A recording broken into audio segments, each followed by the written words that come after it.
Para conseguir o divórcio, eu disse ao meu marido que estava tendo um caso. Liam, que sempre fora um homem feito de gelo, de repente desmoronou. Então termine com ele, ele disse. Por que você está se divorciando de mim? Isso é entre você e ele. O que isso tem a ver comigo? Algum idiota lá fora colocou essa ideia na sua cabeça. Não. É impossível. Enquanto eu não concordar com isso, ele nunca será mais do que o outro cara. Pode continuar sonhando. Espere.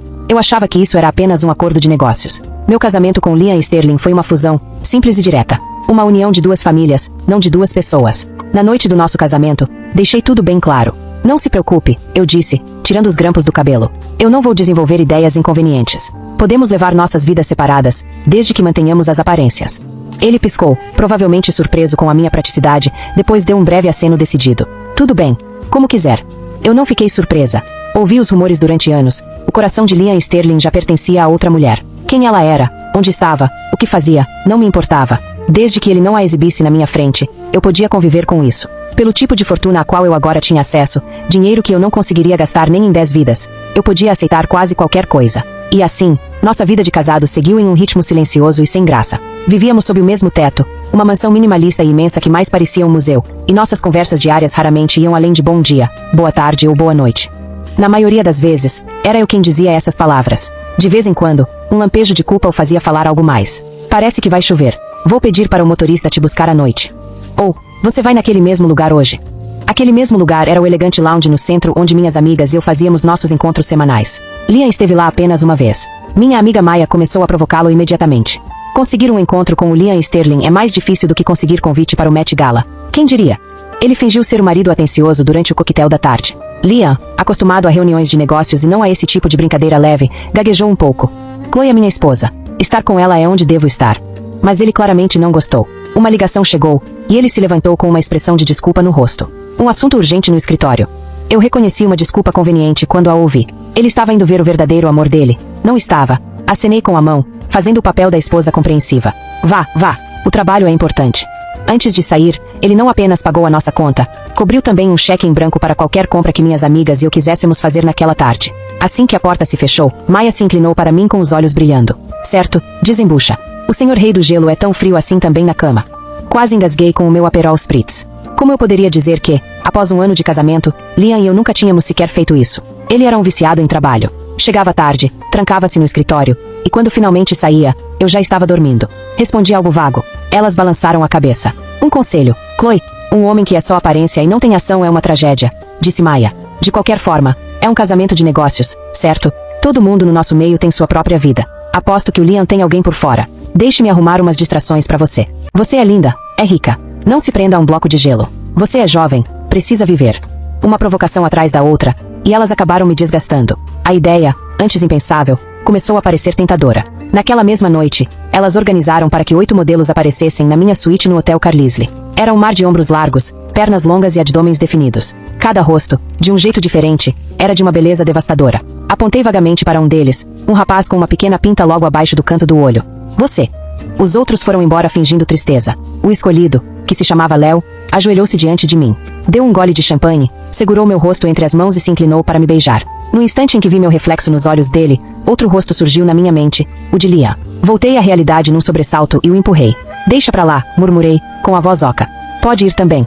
Com a mente em turbilhão, voltei para casa. Liam Sterling era uma lenda no nosso círculo desde a infância. Primeiro, porque era brilhante, se destacava em tudo, conquistava elogios dos nossos pais e despertava inveja nos colegas. Segundo, porque era bonito. Mandíbula marcada, olhar intenso. O tipo de rosto que venderia uísque ou partiria corações. Se tivesse virado ator, seria um astro apenas pela aparência. Então, quando descobri que ele seria meu noivo, minha primeira pergunta foi por quê?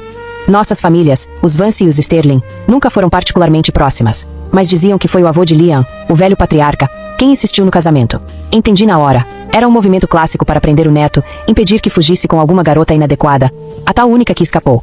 Eu não estava exatamente perdendo nada com o acordo, então aceitei. Por que não? Só que ver aquele rosto todos os dias, era difícil não sentir algo. Decidi que minha recusa ao modelo vinha de um pensamento teimoso e simples. Se eu fosse me deitar com alguém, teria que ser com alguém do nível de Liam. Então escolhi o nosso primeiro aniversário de casamento. Dei folga para todos os funcionários e preparei um jantar à luz de velas. Vesti um vestido de seda que moldava cada curva. A mulher no espelho era elegante, sensual. Eu não conseguia acreditar que Liam ficaria indiferente. Mas quando ele chegou, a surpresa inicial logo se transformou em uma expressão séria. Ele olhou para as pétalas de rosa espalhadas pelo chão da sala de jantar e perguntou, em voz baixa e contida: "Você fez isso? Onde aprendeu esse tipo de coisa?" Ele me lançou um olhar indecifrável, mas eu sabia que não era prazer o que via. Um suor frio surgiu nas minhas mãos. Minha voz saiu quase num sussurro. Liam respirou fundo, tentando controlar a raiva. "Vá se trocar", disse, ríspido. "Você devia dormir um pouco. Preciso voltar pro escritório. Vou mandar alguém limpar isso." Virou-se e saiu. Não voltou para casa nas 2 semanas seguintes. A vergonha daquela noite, a humilhação crua, me sufocava, tirando o ar dos meus pulmões. Uma noite, acordei assustada e estendi a mão para o outro lado da cama. Estava vazio. Frio. Naquele instante, tomei uma decisão. "Você quer o divórcio?" Liam olhou para os papéis sobre a mesa de centro, a voz trêmula. "Por quê? Por quê?" A lista era interminável. Ele nunca falava comigo. Nunca dormia comigo. Se importava com o saldo do meu fundo fiduciário, mas não com a minha felicidade. Mas, acima de tudo, eu sabia que, se aquilo continuasse, eu acabaria me apaixonando por ele. E eu me recusava a desperdiçar meu coração com alguém que não se importava comigo. Procurei um motivo e inventei um. "Estou saindo com outra pessoa." Um homem como Liam Sterling jamais toleraria a infidelidade escancarada da esposa. Reforcei, com firmeza na voz. "Estou apaixonada por outro homem. Quero ficar com ele." Silêncio. A temperatura da sala caiu uns 10 graus. O rosto de Liam era uma máscara tensa. Depois de um longo momento, ele falou, com a voz cheia de veneno. "Apaixonada? Não é assim que se chama isso. O nome disso é destruidora de lares, não é?" Assenti. "Ok, você tem razão. Então eu não quero mais que ele seja o outro. Quero oficializar." Os olhos dele se arregalaram, incrédulos. Antes que eu dissesse mais alguma coisa, Liam desabou. "Traição é entre você e ele. O que isso tem a ver comigo?" Explodiu, a voz falhando. "Você devia terminar com ele. Por que se divorciar de mim por causa disso? Foi ele quem te colocou essa ideia? Homens lá fora são lixo. Acorda, Chloe. Que tipo de homem decente aceita ser o outro? Não, isso é impossível. Enquanto eu disser não, ele nunca será nada além do seu segredo sujo. Que continue sonhando." Os olhos dele estavam avermelhados, como se fosse chorar. Entreguei-lhe um lenço. "Liam, calma. Olha, eu sei que o que fiz foi errado. Mas não diga apenas não. Pense bem. Não vou pedir nem um centavo além do que está no acordo pré-nupcial. Não temos filhos. Vai ser limpo." Tentei argumentar com uma voz suave. "Pense nisso. Quando estivermos divorciados, você vai estar livre para ficar com o seu verdadeiro amor. Ninguém na sua família poderá forçar outro casamento. Não é vantajoso para os dois."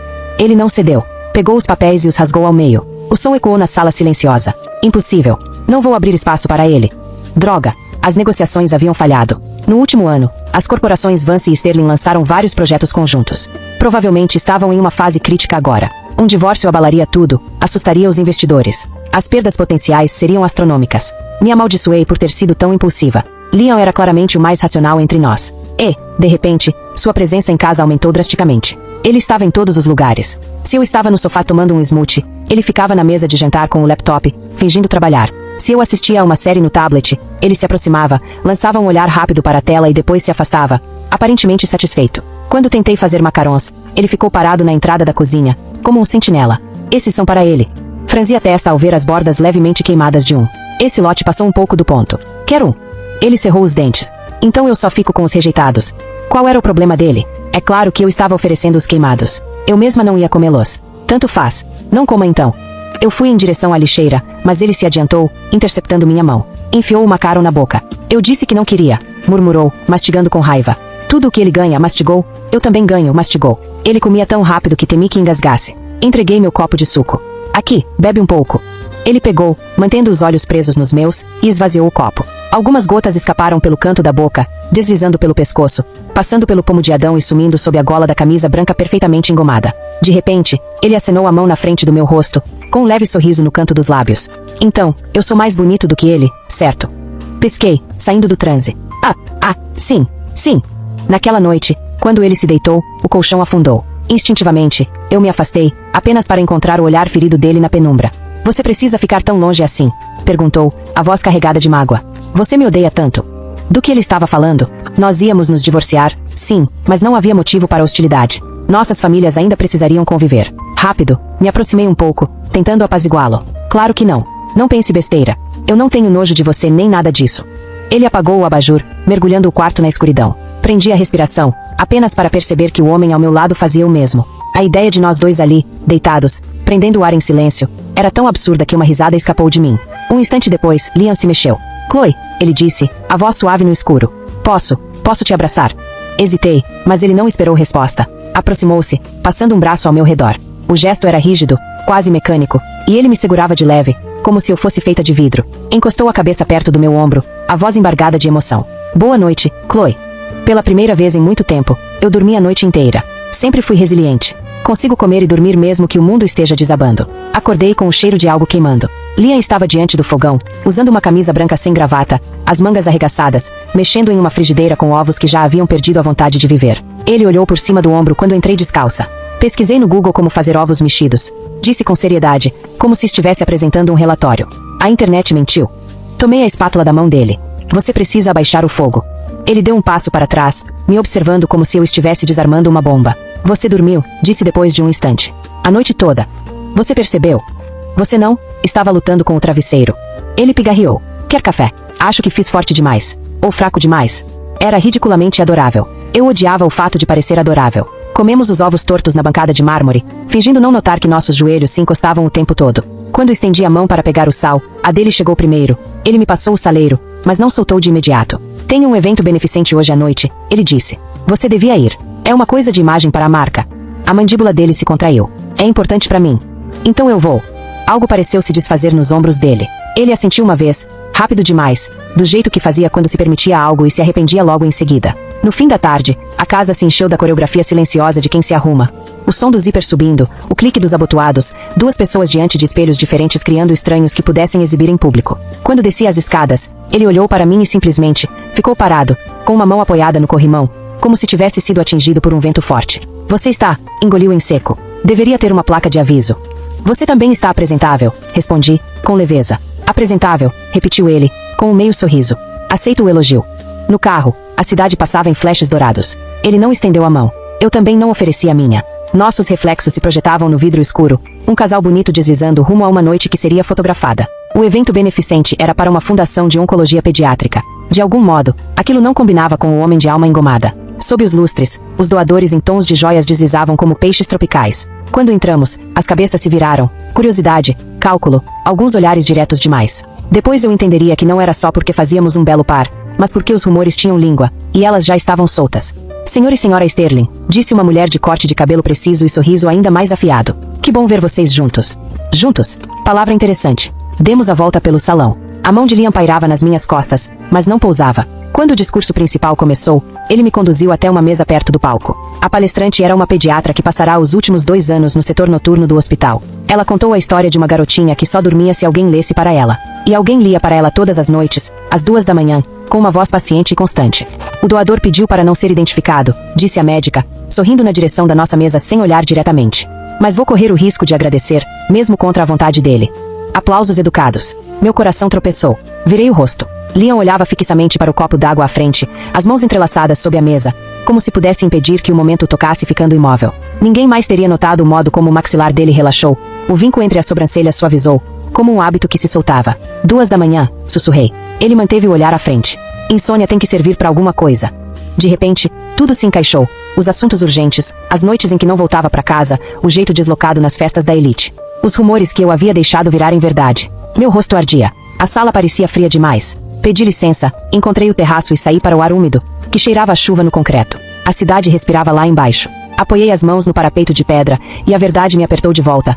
Eu havia contado uma mentira cruel para me libertar de um homem que talvez não merecesse isso. Passos atrás de mim. A porta se fechou com um clique. Você odeia esses eventos, ele disse em voz baixa. Eu não odeio este. Silêncio. A chuva começou, fina, quase invisível sob a luz. Eu menti, confessei, e as palavras deixaram um gosto metálico na boca. Sobre o caso. Ele não existe. Nunca existiu. Ele soltou o ar audivelmente. Aproximou-se, ficando ao meu lado, mas sem tocar. Por que dizer isso? Porque você era impossível, respondi, virando para ele. Por que você não falava comigo? Porque eu me sentia uma planta decorativa no nosso museu. Porque eu achava que havia outra pessoa e não queria esperar para virar rodapé de página. Balancei a cabeça. Porque eu fui covarde. Escolha uma. Ele ficou muito quieto.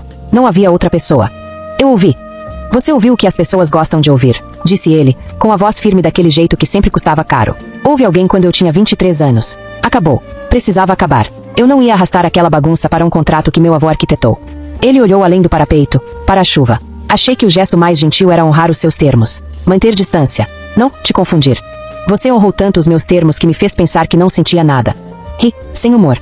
No nosso aniversário, você me olhou como se eu tivesse feito algo indecente. A cabeça dele virou, os olhos escurecidos. Eu cheguei em casa e a casa parecia uma revista. Pétalas de rosa. Velas. E pensei, ela odeia mentiras performáticas, e agora acha que precisa performar para mim. Que eu esperava isso. O músculo no rosto tremeu. Eu não estava com raiva de você. Eu estava com raiva de mim. Ah! Ficamos ali, dois idiotas com pós-graduação em não dizer o essencial. Por que o hospital? Perguntei por fim. Por que esconder isso de mim? O humor que ele achou foi pequeno e torto. Você disse que poderíamos ter vidas separadas desde que mantivéssemos as aparências. Você me levou ao pé da letra. Eu tendo a fazer isso. Ele respirou fundo. Existe uma menina, Ava, 9 anos, leucemia linfoblástica aguda. A mãe dela era, uma amiga de muito tempo. Daquelas por quem você tenta ser decente mesmo quando não merece. Eu criei um fundo. O anonimato mantém tudo mais seguro para elas. Ele fechou a mão, os nós dos dedos embranquecendo. Nas noites em que a contagem dela despenca, eu fico. Eu leio. É, silencioso, lá. Posso ser uma pessoa de quem ninguém espera nada. O boato era uma sombra projetada por um ato pequeno e bom. Eu tinha amado a sombra porque ela justificava meu medo. Liam, disse. Sinto muito. Não seja nobre, ele respondeu, rindo baixo. Eu tenho sido espetacularmente ruim nesse casamento. Eu não sei fazer as partes do meio. Partes do meio. As coisas sem glamour. Ovos. Conversar. Não transformar tudo em transação. Ele me lançou um olhar e desviou. Mas eu posso aprender. Se você quiser que eu aprenda. A chuva engrossou, puxando um véu cinza fino entre nós e a cidade. Eu poderia ter alcançado a mão dele. Não alcancei. 30 dias, disse em vez disso. Sem falar em divórcio. Sem mentir. Uma pergunta por noite e você precisa responder. No fim, se um de nós ainda quiser sair, nós damos entrada. Limpo. Ele considerou como um contrato, o que, para nós, era quase uma carta de amor. 30 dias, concordou. Vou pedir ao jurídico para redigir alguma coisa. Eu dei uma cotovelada de leve nele. Figura de linguagem. Ele sorriu, algo sem armadura, e a porta atrás de nós se abriu. A mulher do corte de cabelo afiado enfiou a cabeça para fora, com o pedido de desculpas já formado na boca. Desculpe interromper, mas, Sr. Sterling. O que foi agora? Disse ele, sem aspereza. A equipe de relações públicas do seu avô quer saber se o senhor deseja comentar uma matéria que entra no ar em 15 minutos. É, sobre a sua esposa. A palavra esposa caiu como um martelo. Que matéria? Perguntei. Ela hesitou. Fotos. Suas. Com o homem. Do mês passado. No Carlisle. Minha garganta fechou. Léo. O quase beijo que não aconteceu. Eu não, comecei. A mão de Liam se ergueu, palma para cima, não para me calar, mas como se colhesse o pânico no ar. Nós não vamos comentar, disse com calma. E ninguém do nosso lado vai comentar também. Mas, senhor, diga que resolveremos internamente. A voz dele era ferro envolto em veludo. A mulher assentiu e desapareceu. Ele olhou para mim. Você disse que não havia caso. Não havia. A Maia montou um circo para me dar um choque de realidade. Eu mandei os animais de volta para casa. Minha risada saiu trêmula. Eu apontei e entrei em pânico. Pensei em você e entrei em pânico ainda mais. Ele soltou o ar num som quase de alívio. Certo. Só isso. Certo. Se você está me dizendo que não havia caso, então não havia caso. Fiteio.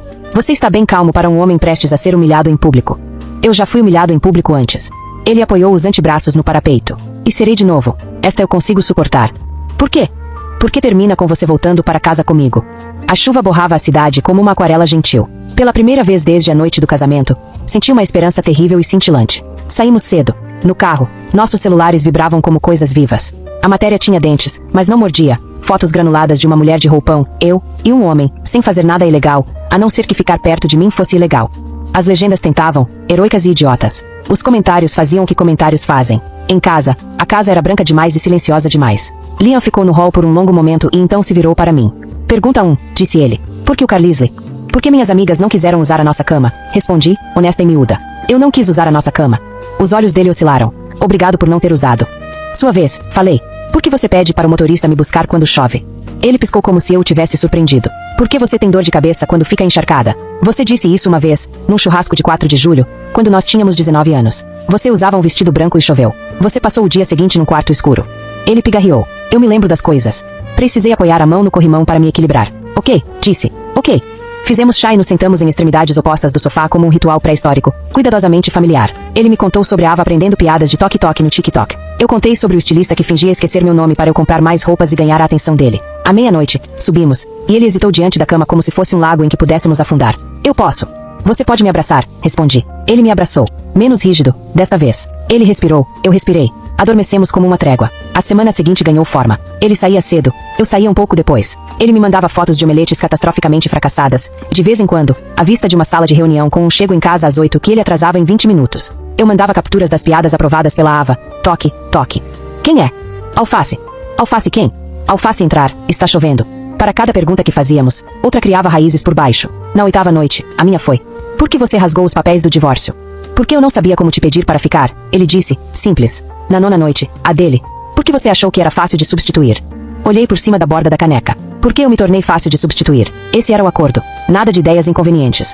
Na 10ª manhã, o mercado abriu rosnando. Um vendido a descoberto publicou um dossiê contra a Sterling Holdings. Alavancagem excessiva, problemas de governança, decadência moral saborosa. Olá, Carlisle. Nossa ação despencou. Investidores ligaram. A neta âncora do velho patriarca virou, de repente, lastro. Liam chegou em casa no meio do dia, algo que nunca acontecia. Tirou a gravata e nem percebeu onde ela caiu. Eu preciso de você, disse, sem preâmbulo. 2 palavras. Um mundo de calor por trás delas. Não romance, triagem. Você me tem, respondi. E eu cumpri o que disse. O dinheiro dos Vance não era dinheiro burro. Liguei para minha mãe, que nunca amou muito além de suas orquídeas e da própria reputação. E lembrei a ela que reputações podiam afundar na mesma água que orquídeas. Liguei para os 3 membros do conselho que gostavam de mim e para os 2 que apenas me toleravam. E os conectei aos nossos advogados. Liguei para uma empresa de relações com investidores que me deviam um favor e pedi que montassem uma linha do tempo corajosa o bastante para contar a verdade entediante. Ao cair da noite, tínhamos um plano. Ao amanhecer, tínhamos uma declaração. Nada enfeitado, nada defensivo.